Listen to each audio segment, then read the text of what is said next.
16-year-old Arata, feeling the pressure of his age and status, asks his 15-year-old younger brother Shin how he managed to get a girlfriend. But Shin, more interested in his phone, doesn't offer much help. When asked, he casually says he just went with the flow. This vague answer frustrates Arata, who wants to understand this elusive flow. Shin, sensing his brother's desperation, acknowledges the burden Arata carries as the eldest in the family, but wishes he'd ease up. Shin reminds Arata that he once said a girl was pretty, to which Arata quickly responds it wasn't love, just a passing comment. Shin, teasingly, tells him to stop being such a coward. As the heir to the powerful Shiunji family, Arata could have any girl he wants. But Arata doesn't believe that fate simply drops love into your lap, yet he finds it hard to believe it doesn't exist at all. Their 5 sisters interrupt the conversation. Each brings her own energy. 16-year-old Uka finds such talk unworthy of the Shiunji family image. 17-year-old Seiha claims boys talk 30% about girls and 60% about what to do with them. 15-year-old Minami jokingly adds up the numbers to 80%, revealing she can't do basic math. 18-year-old Bonri corrects her but is ignored. 14-year-old Kotono stays silent, observing. Uka, suspicious, imagines Arata pushing Shin for juicy gossip about his girlfriend Yu, but Arata denies it. Still, Shin snitches, saying Arata commented on Uka's developing figure. That earns him a vicious bite from her dog, Vel, and Uka suggests he should have been bitten somewhere more sensitive for his impure thoughts. Despite Arata's insistence that he sees his sisters purely as family, the girls continue teasing him. Minami notes he nearly ended up in the mysterious room 8 for his comment, but Bonri sympathizes. Seiha shifts the conversation to genetics, saying sibling attraction is both illogical and dangerous. Bonri argues that science can't explain everything, and teases Seiha about blushing, suggesting even the logical one has felt love. Amid the chaos, Minami tells Arata she thinks he's cool but punches him immediately after, blaming a fighting game for the reflex. Uka jokes that Minami's motor functions might be on autopilot. Seiha compares her strength to an Olympian, and Bonri praises Arata's looks. Uka, however, says Arata's personality ruins the great genes their father gave them. Uka then reminds the brothers of Kotono's birthday party on Saturday. Shin is only busy Sunday, so both are confirmed to attend. Arata tries to object, but Kotono gently confirms he's free. He agrees to reschedule his plans. The sisters are thrilled, as it's been a while since all 7 went out together. The next day, the sisters meet at the subway station. Their beauty turns heads. After all, they are the famous Shiunji sisters, each with her own fan club. Likewise, their brothers, Arata and Shin, are admired like celebrities. But Arata finds it absurd that outsiders envy their life. If they knew the truth, they wouldn't. Shin adds that people only see the surface. At home, the sisters dominate. They can hit the boys, but not the other way around. Even their father takes their side. Shin reflects on each sister. 18-year-old Bonri, a first-year college student, training to be a nurse, gentle and beloved. 17-year-old Seiha, top student and science club president, calm and admired for her brilliance. 16-year-old Uka, athletic and smart, a star in swimming and running, future student council leader. 15-year-old Minami, tennis prodigy, tomboyish and respected, popular with both boys and girls. 14-year-old Kotono, the youngest, radiates innocence and vulnerability, adored by everyone. Shin brings up Kotono's feelings for Arata. Arata is stunned but reaffirms that one confession won't change their bond, they're siblings, and that's final. He's then distracted as he catches sight of a girl he likes, Lala Yokoyama, through a window. Shin philosophizes, people envy their life, but Arata's past trauma with girls made him timid. That night, Arata scrolls through Lala's social media profile, thinking of messaging her, but hesitates. Remembering Shin's comment about his passivity, he tries to shake off his fear. Uka knocks on his door to borrow his notebook. As twins in the same grade, it's handy. Arata can't help but admire her appearance and awkwardly asks if her clothes are too revealing. Offended, she reminds him they once bathed together as kids. Then, curious about his crush, she pesters him until he admits he finds Lala Yokoyama attractive. Excited, Uka says she and Lala are on the same committee and offers to introduce them. But Arata wants to take things slow and refuses. Disappointed, Uka slams the door and says he'll never find a decent bride if he keeps acting like this. Elsewhere, Kotono stares at a photo of her and her siblings, tears welling in her eyes as she gazes at Arata. The next day after school, Arata imagines how life would be if he weren't a Shiunji. As fate would have it, he sees Lala talking to another guy, someone she arranged to meet. Fate,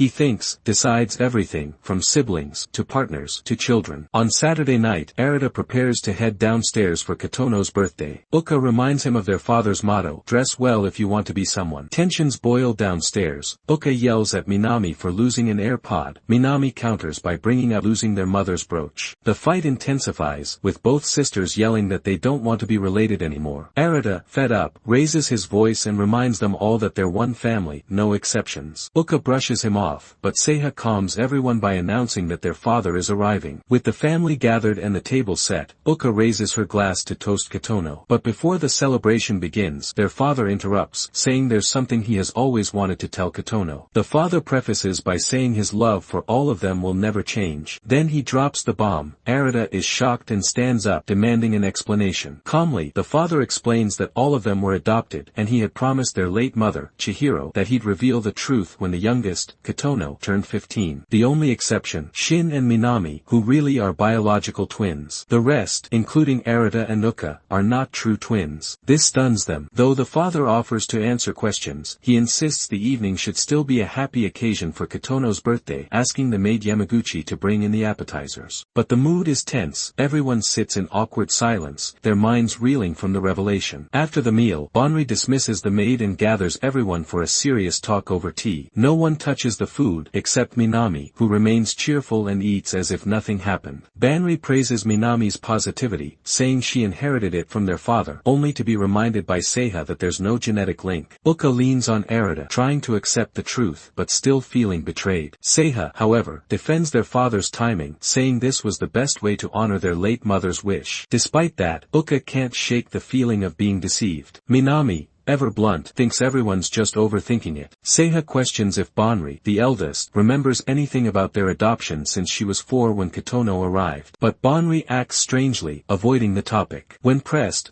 Banri insists everything's fine and reaffirms, even if we're not blood-related, you're all my siblings. Everyone finally cracks a smile, except Kotono, who quietly hides her sadness. Later that night, Arata lies in bed, overwhelmed. He recalls Banri's comforting words and realizes that what matters most is the time they've spent together. Still, images of Lala Yokoyama with another guy pop into his head. Trying to clear his mind, he heads to the shower. There, in a comedic twist, he finds Kotono already in the bathtub, and he sees more than he should. Embarrassed, Arata quickly wraps up and rushes to leave, but Kotono innocently asks him to scrub her back, like when they were younger. Though flustered, Arata does as asked, doing his best not to look at her inappropriately. He finishes early, encouraging her to learn to do it herself next time and quickly leaves the room. Meanwhile, Shin talks with Uka, who is concerned for Kotono. She believes they all need to support her, especially as the youngest. Shin shares that he's still processing everything, feeling like their lives jumped from 0 to 100. Uka reflects on how she and Arata, believing they were twins, shared a unique bond. But Shin reassures her that nothing has really changed. Arata is still the same dependable older brother. At this point, Shin also notes that only he and Minami are truly blood-related, and that going forward, people will see them differently once this truth becomes public. In fact, there's now the awkward reality that romantic relationships between them are no longer taboo. Arata is caught off guard when Kotono suddenly hugs him from behind, leaving him frozen in disbelief. Meanwhile,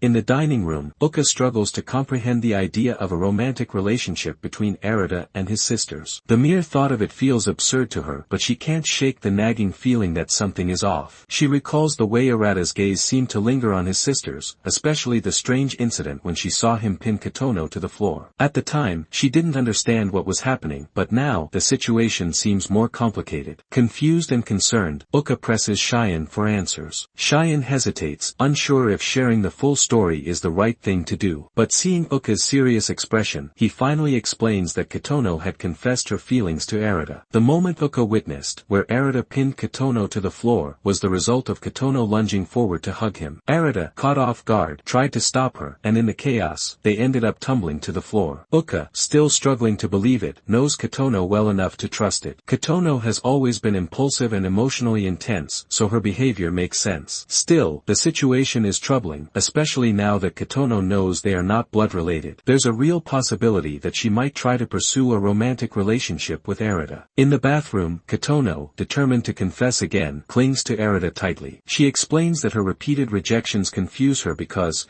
now that they're not truly siblings by blood, there shouldn't be any barriers between them. Her feelings for Arata are strong, and she's afraid of being seen as strange or wrong, but she can't help the depth of her emotions. Touched by her sincerity, Arata gently turns to face her. He reassures her that she's not a bad person but suggests that her feelings might be confused due to her age and the emotional turmoil that comes with puberty. He explains that even though they're not related by blood, they were raised as family, and he sees it as his responsibility to protect her, not reciprocate her feelings. He promises to support her until she finds someone else to love. Crushed by yet another rejection, Kotono silently nods and returns to the bathtub. Before stepping out, Arata softly wishes her a happy birthday. As he exits the room, he sneaks past his other siblings, unsure of what just happened. Meanwhile, Bonri enters her father's study, intent on confronting him about the family situation. Arata, finally alone, breathes a sigh of relief, pondering what could have prompted Kotono to confess again. The timing, after the news of their adoption, seems too coincidental. As Arata enters his room, he finds Seiha sitting on his bed, looking unimpressed. She asks him where he's been, and he lies casually, claiming he was simply taking a walk around the estate. Seiha doesn't buy it but chooses not to press further. Instead, she comments on his room, the smallest of all the siblings' rooms, and how unusually spacious it feels tonight. They reminisce about the time they played rock-paper-scissors to decide their rooms, with Uka winning every round and claiming the largest room, leaving Arata with his current, modest space. Seiha's curiosity seems to be piqued, but she doesn't explain her presence. Instead, she unexpectedly pushes Arata onto the bed and climbs on top of him. Arata tenses up, his mind racing, especially after what's been happening with Kotono. He wonders if Seiha is about to express similar feelings. However, Seiha's expression shows no signs of flirtation, only a kind of detached curiosity. After a brief moment, she shifts away from him, explaining that she overheard Kotono and Arata's conversation in the bathroom. Arata, caught off guard, pushes her off comically, but Seiha remains calm. She coolly explains that societal norms and legal concerns are based not on public perception but on biological realities. In her view, the barrier that once existed between siblings is no longer relevant, and it would be hypocritical to pretend otherwise. She reassures Arata that she has no romantic interest in him but acknowledges that her sisters might. Before leaving, she reminds him of their sibling roles and tells him to address her with respect, perhaps even with a cute nickname. Seiha's departure leaves Arata stunned. His thoughts are in turmoil, overwhelmed by the strange dynamics unfolding within his family. He collapses onto his bed, unable to process the situation. Meanwhile, outside, Seiha pauses, looking down at her clenched palm as if reassuring herself that her feelings are natural. She stands there for a moment, deep in thought, until Minami notices her. Seiha retreats quietly to her room. The next morning, Arata hasn't slept at all, the weight of the previous night's revelations still heavy on him as he prepares for school. When he steps into the hallway, he's stopped by Bonri, proudly showing off her new internship uniform. She excitedly mentions that she gave Kotono her spare uniform to try on and wonders what Arata thinks. Hoping to avoid any awkwardness, Arata deflects with a vague answer. Bonri misinterprets his response, thinking he's disapproving of her uniform, which causes her expression to falter. She clings to Kotono for reassurance, and Arata tries to comfort her, reminding her that her uniform looks nice. He gently hints that they should hurry, as school is about to start. At school, Arata walks with Shion, the group of girls naturally ahead. As they pass a cluster of students, some boys whisper in admiration of the girls. Arata's gaze lingers on the group, noting how unaffected they seem despite everything that has happened. Shion, reflecting on their family's secret, wonders what might happen if it were made public. Arata quickly tells him to keep his voice down, not wanting any rumors to spread. The school day passes quietly, but Arata can't shake the unease lingering in his thoughts. When he bends down to pick up his shoes, the weight of Kotono's confession and Seiha's unsettling logic weighs heavily on him. Minami, unaffected by the turmoil, appears cheerful as ever, but Arata can sense that there's more to her than meets the eye. He watches her as they walk together, admiring her energy. She seems the least affected by the family drama. Their conversation remains light as Arata praises her athletic achievements. However, Minami admits she's on academic probation due to a failed exam. Arata, seeing her disappointment, offers to tutor her, and they head to a karaoke place. Despite the tutoring session, Minami quickly loses focus and starts singing karaoke instead. Arata watches, bemused, as she performs a song about a girl who prefers tennis to studying. The song feels too fitting for their situation, and Arata bursts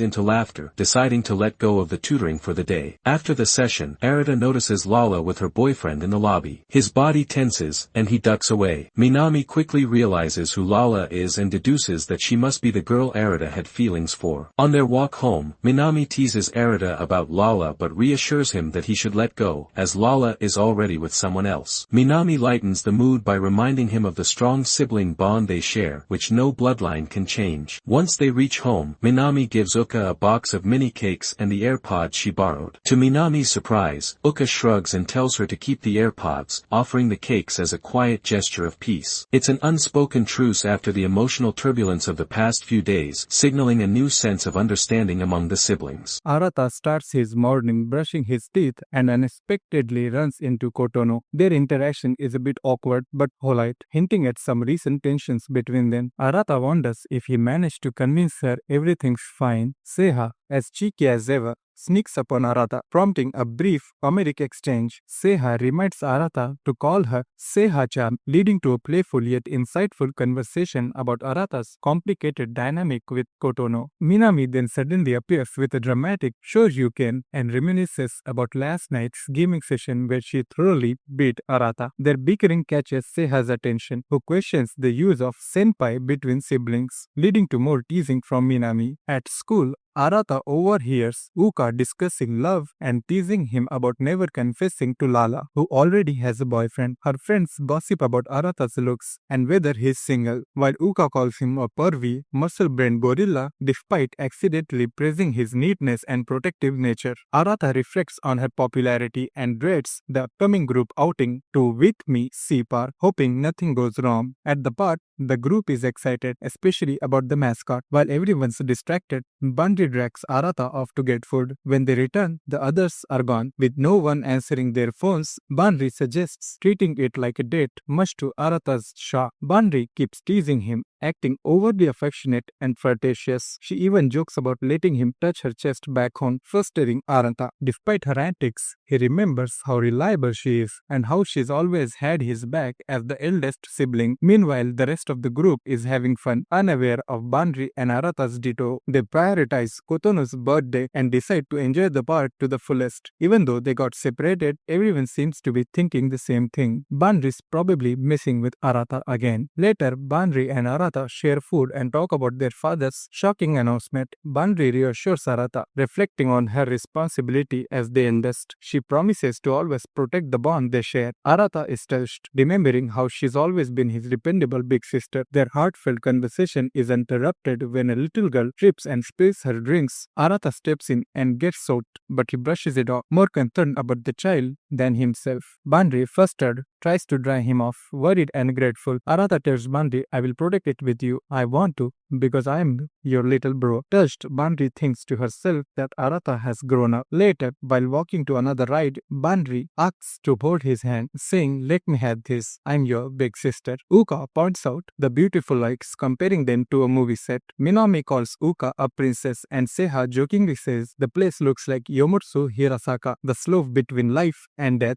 Arata excuses himself to use the bathroom, and Shion and Kotono join him. With the three gone, Seha brings up a concern. She saw Kotono cling to Arata in the bath. Arata confirmed it, and Seha claims she tested Arata's reaction scientifically by mounting him and checking his heartbeat. The others are stunned, but she insists it was for testing purposes only. They conclude Kotono's actions were impulsive and not romantic. Bandri and the others agree not to tell Kotono they know, to avoid panicking her. They realize Kotono has acted this way before, example in the game room incident, and that learning they aren't blood related has likely confused her further. brother. Bunry shares that after talking to their dad, she learned she was an orphan with unknown parents. She's still processing the news, just like everyone else. They agree to monitor the situation and trust Arata won't give in to anything inappropriate. Kotono seems happy and composed during her birthday celebration. Arata reflects on their dad's revelation they aren't real siblings and feels grateful that their bond hasn't changed. He promises internally to keep things the same. Later, at the mud shop, Arata is spooked, thinking he saw Lala, his crush. Uka finds him and brings up their past closeness, saying they were twins until 3 days ago and have things to discuss. Arata insists they are still twins. Uka tells him to face reality, recalling their twins' telepathy and past closeness. Suddenly, Uka says, "I love you," leaving Arata completely shocked. He silently processes how first Kotono, then Seiha, then Banri, and now Uka all have expressed romantic feelings towards him. Despite Uka confessing her love to Arata, he misunderstood her feelings, thinking she meant it in a familial or brotherly way, though that wasn't the case. Uka regretted confessing under such circumstances. Meanwhile, during Arata's daily training, Minami appeared and praised his dedication. Their conversation revealed why Minami had been acting strangely during the park trip. She had overheard Uka's confession and was struggling to confront Arata about it. She eventually asked if something was going on between him and Uka, but Arata, misinterpreting her concern, brushed it off, thinking she referred to their usual arguments. Frustrated, Minami left without saying what was really on her mind. Later, in a classic rom-com moment, Arata accidentally ran into Seiha on the way to the bath. Then Banri visited Arata's room, not for romance, but to invite him on a date to help him get a new phone. During their outing, Banri playfully teased him with flirty comments. Arata quickly chose a phone based on practicality, prompting Banri to compare phone preferences to choosing a partner, suggesting Arata values personality over looks. Saleswoman, assuming they were a couple, offered them a special promotion, giving Banri another chance to tease him. While enjoying ice cream together, Banri brought up their past sibling fights and asked how Arata was dealing with the recent revelations. Arata admitted he was getting used to things, and Banri reassured him of her support. She even posted a picture of him in their sister's group chat, which made Kotono a bit jealous. Suddenly, Banri received a message that changed her mood and cut their date short. On her way out, she spoke to Minami over the phone, saying it didn't seem like anything happened between Arata and Uka. Still, Minami couldn't stop thinking about the confession. She tried to message Banri saying Uka would never confess like that, but accidentally sent it to the sisters group. Although she deleted it quickly, Kotono had already read the message. Then during dinner, where Arata notices that his sister Seiha seems distracted and isn't eating. Worried, he checks on her later and awkwardly offers support, reminding her that he's her brother. Seiha appreciates his concern and suddenly proposes playing a familiar anime-style game. Though Arata is confused, he suspects she bought the game online and is now trying to use it. Seiha explains that her last visit to his room made her emotionally overwhelmed, and with university exams approaching, she wants to clear her feelings, hinting at emotions that might go beyond a sibling relationship. Arata is stunned by her boldness and starts questioning if she's serious. As the game continues, Seiha gets physically close to Arata under the excuse of playing by the rules, making him increasingly uncomfortable. When the game requires touching, Arata wants to give up but Seiha insists he can't. She then starts speaking about love, dopamine, relationships, and trust, asking deep questions about whether trust is built over decades or in just one meaningful moment, and whether that person could even be her younger brother. This leaves Arata mentally exhausted and confused. Just then, Seiha collapses on him from fatigue and says her verification is done, admitting she may have been overthinking. Before leaving, she thanks him, but Arata is left completely flustered, wondering how anyone could use Twister to sort out their emotions. As he vents his frustration aloud, Uka enters, overhearing part of the conversation. She casually invites him to play a game too, claiming she practiced 30 hours a week. This reminds Arata of childhood memories where Uka would always trap him in games. He begins to think he's the only one in the house who still takes their dad's advice seriously. Arata and Uka start playing games. Uka beats Arata 5 times in a row and starts teasing him playfully. Arata notices how genuinely happy she looks, which makes him wonder, is gaming really this fun? As the game goes on, Uka starts getting physically close to Arata, and he clearly notices it. He also compliments her on how much her skills have improved. Eventually, Arata gets serious, crushes her in 2 consecutive rounds, and that really upsets Uka. Suddenly, Uka traps Arata in a deadlock position like she used to when they were kids. She playfully says, "If you admit defeat,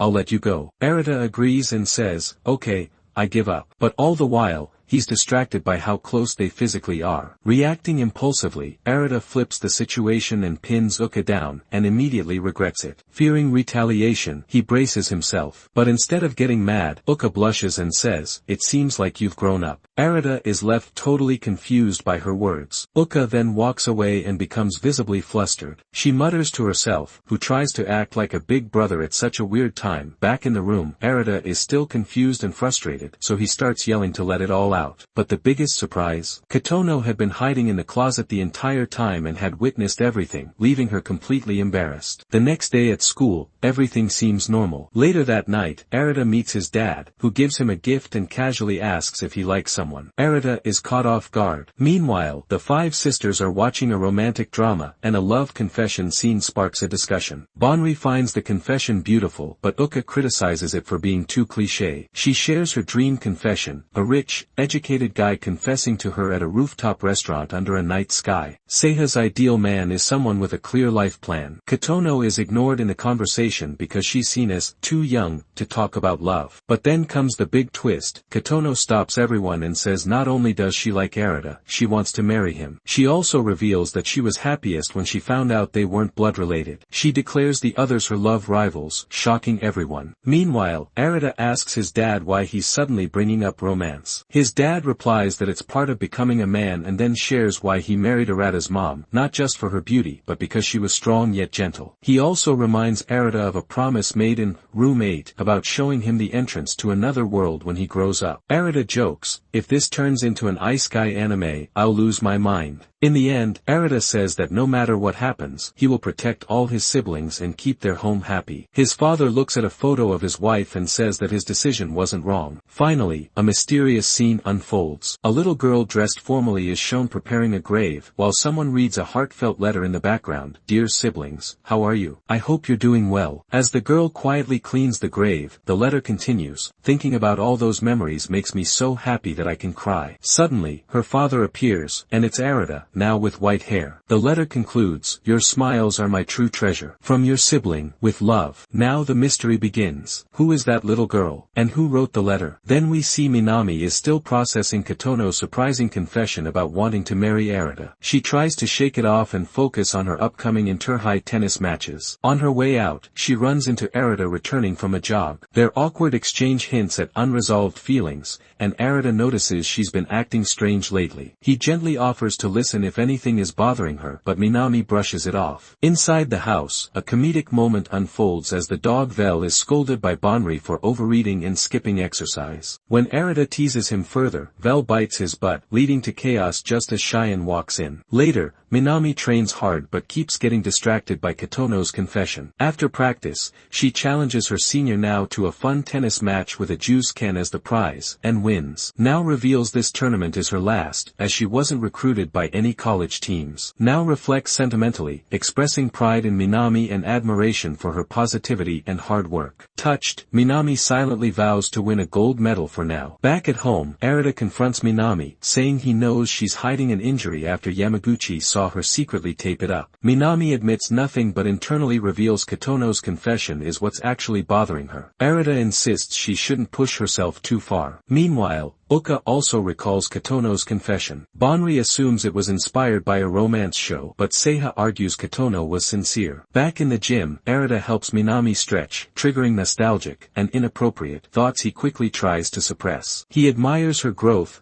beauty, and dedication but struggles to stay respectful. Minami confesses she's hiding the injury because she wants to help the team and support someone important to her, hinting at now. Arata respects her resolve but insists she take care of herself and get checked at the hospital. The scene ends with a teasing moment where Minami playfully surprises him during a stretch, leaving Arata flustered. After the workout, Arata runs into Kotono and feels awkward, recalling their past bathroom incident. He notices that Kotono has been acting distant and quiet since then, no odd behavior, no mealtime interactions, leading him to believe she's set boundaries. On his way to his room, Arata tells her to get to bed to avoid a summer cold. She asks if he was with Minami, then questions if Minami was acting strange. Arata wonders if Kotono has noticed Minami's injury but denies anything unusual. When he presses Kotono on her suspicions, she gets flustered and hurries back to her room. The next day is the inter-high second round, where Minami competes, motivated by her senpai, now. She wins the match, in front of the bus, now thanks her, but Minami insists it was a team effort. While walking towards the bus's door, Minami feels a sting in her ankle, which now notices. Later,